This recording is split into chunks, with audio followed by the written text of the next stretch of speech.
How you doing? It's McKernan again, and this time I'm going to talk about patience exclusively. I keep mentioning it all the time. Most people say, yeah, it'd be great to be less patient.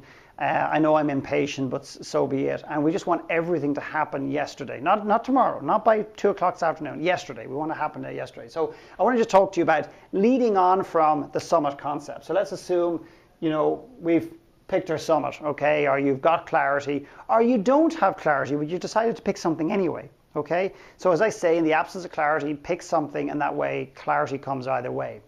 So this is your summit, this is me, or this is you, sitting down the bottom maybe in base camp, okay, and you're considering this journey.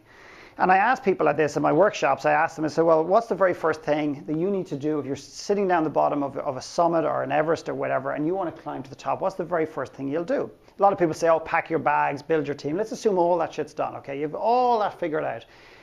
You have everything ready to go. You're physically, mentally prepared, okay, which most of us aren't, but that's a separate issue, okay? You're ready to go. You've got your team. You've got your bag. What's the first thing? And somebody finally would go, well, you take your first step, which is logical. Then what happens? Well, you take your second step. And you keep going, you keep going, you keep going, you keep going, you keep going. And it's logical to expect you keep going to the top. Now, in a smaller mountain, that's actually possible. In the case of Everest, it's actually not possible. With the exception, I believe, and I was told by a client that I think 2 Sherpas have managed to do it from bottom to top. But in Western society or in Western world, we can't do that. And generally speaking, near the top, we need oxygen. But one thing we forget is we've got 1, 2, 3, 4 camps in Everest. And essentially what happens is we do go as far as 1, and then we have to almost come back down again.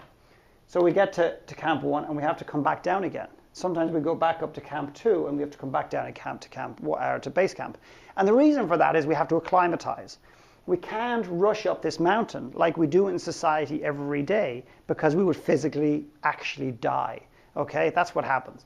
And when we get to the end here, when we get between camp 4 and the summit, generally speaking, that's the kind of the death zone up here. We have to take a lot of oxygen, most people. And secondly is that can take up to a minute for a single step. So talk about being patient. And it's impatience that has killed many climbers in Everest and continues to do so.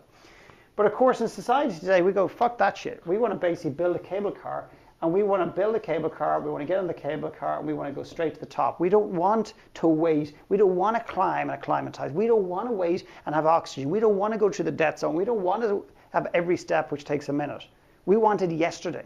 And this is an absolute killer for 2 reasons. Number one is it creates a lack of clarity, because when you're forcing and pushing, what happens is you're not creating the space and the silence to get clarity on what it is you really want.